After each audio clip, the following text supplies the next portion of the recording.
Ini yang perlu kita pahami, bahwa kita punya pelatih kelas dunia yang punya kecerdasan, yang punya kemampuan untuk membaca karakter dari para pemain, sehingga dia lebih memilih pemain-pemain muda. Maaf, saya cukup emosional karena saya senang sekali timnas Indonesia bisa lolos ke Piala Asia, karena saya juga ingin melihat timnas kita main di level Asia. Saya sudah benar-benar ingin lihat, saya ingin kita maju. Caranya kita maju, kita harus kerjasama secara baik. Jadi jangan sampai nanti ada yang akan memanfaatkan keberhasilan dari tim nasional Indonesia ini. Janganlah. Kasihlah kredit kepada para pelatih dan juga kepada para pemain, semua yang ikut. Kita berikan mereka apresiasi, karena mereka bekerja 100% agar negara kita bisa tampil di Piala Asia. Nah, jadi saya agak tergelitik dengan berita yang muncul ketika Indra Syafri mengatakan bahwa Indonesia tampil lebih baik dibandingkan Korea Utara, gitu loh. Ini ada jejak digitalnya beritanya, gitu loh. Meski kalah dari Korea Utara, Indra menilai permainan anak-anaknya lebih baik, katanya begitu.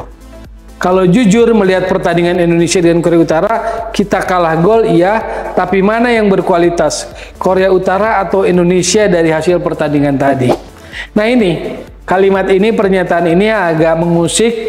Buat saya ini nggak fair. Kita menurut saya kalah memang di pertandingan lawan Korea Utara itu. Jadi secara struktur permainan menurut saya timnas Indonesia waktu lawan Korea Utara nggak sempurna, nggak berjalan dengan baik, gitu loh.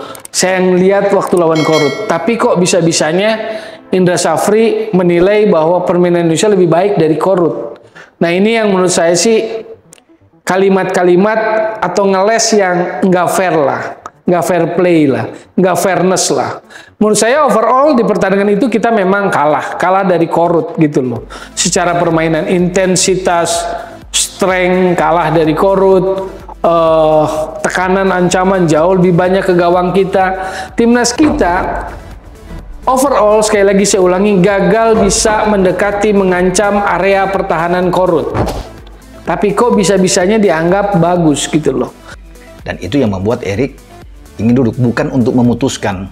Karena Erik tahu STY ini memang banyak disukai oleh netizen, oleh penggemar sepak bola Indonesia. Karena penggemar sepak bola Indonesia juga sudah melihat kinerja yang baik, yang positif dari Sintayong.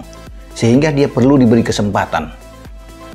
Kalau dia diputusin lagi kesempatan dan kemudian pelatih baru, kan ini sama aja memulai dari nol. Dan Erik pasti mengerti hitung-hitungan ke depan. Kalau saya sih melihat sejatinya Indonesia ini tidak pantas untuk lolos ke babak 16 besar gitu kan. Pertama, kenapa saya katakan tidak pantas? Kita ini tidak siap untuk ikut di event Asian Games. Salah satu bentuk ketidaksiapan kita adalah kita tidak pakai tidak melakukan persiapan dengan matang, tanpa uji coba, bahkan timnas saja berangkat dalam beberapa kloter karena ada pemain yang masih belum dilepas klubnya dan harus dipaksa untuk tampil dulu di Liga 1 Indonesia. Bahkan Ramadan Sananta baru ikut bergabung pada babak 16 besar. Yang kedua, tim ini tidak punya skuad yang cukup bagus, yang cukup kompetitif. Ini skuadnya tidak terlalu dalam hal kualitas. Beda misalnya dengan ketika kita yang mengikuti kualifikasi Piala Asia U23, ketika itu pemain-pemain yang menjadi pilihan pelatih semuanya hadir. Atas dasar bukan agenda FIFA, banyak klub yang tidak melepas mainnya. Padahal ini merupakan pertandingan penting. Asian Games itu kan level Asia. Hasil buruk Indonesia di Asian Games Hangzhou disambut riuh rendah oleh netizen. Perdebatan mengenai siapa yang lebih hebat antara Sintayong dan Indra Syafri kembali mengemuka. Coba lihat video highlight pertandingan Indonesia melawan Uzbekistan di YouTube. Scroll ke bawah untuk melihat kolom komentar. Maka kita bakal menemui lontaran-lontaran mengenai perbandingan kedua sosok tersebut. Istilah yang paling banyak diulang-ulang netizen untuk menyindir Coach Indra adalah local pride. Ini plesetan dari frasa local pride yang sempat viral setahun lalu. Timnas Indonesia U24 di bawah asuhan Indra Syafri harus tersingkir dari Asian Games 2023 usai dikalahkan Uzbekistan dengan skor 0-2 pada babak 16 besar yang berlangsung pada Kamis tanggal 28 September tahun 2023. Pertandingan Timnas Indonesia melawan Uzbekistan kemarin berlangsung sangat sengit. Timnas Indonesia mampu menahan gempuran Uzbekistan, begitu pula lawan mampu menangkis serangan tim asuhan Indra Shafri. Saking sengitnya, gol Uzbekistan baru tercipta di awal extra time babak kedua melalui aksi Sherzod Esanov. Gagal menyamakan kedudukan, timnas Indonesia malah kebobolan lagi oleh Sherzod Esanov untuk kedua kalinya. Sebenarnya Ramadan Sananta sempat mencetak gol lewat sundulan apiknya, tapi dianulir wasit karena ia sudah terkena jebakan offside. Jika melihat lebih dalam secara strategi, ternyata Uzbekistan menggunakan taktik andalan Shin Tae-yong untuk bisa menang lawan timnas Indonesia kemarin. Taktik seperti apakah yang Uzbekistan pakai? Seperti dilansir tvonenews.com dari kanal YouTube Tommy Deski, berikut ulasan seputar pertandingan timnas Indonesia U24 vs Uzbekistan. Tommy Deski yang merupakan seorang pengamat strategi sepak bola mengungkapkan bahwa di era modern ada kecenderungan sebuah taktik digunakan oleh pelatih dan pemainnya.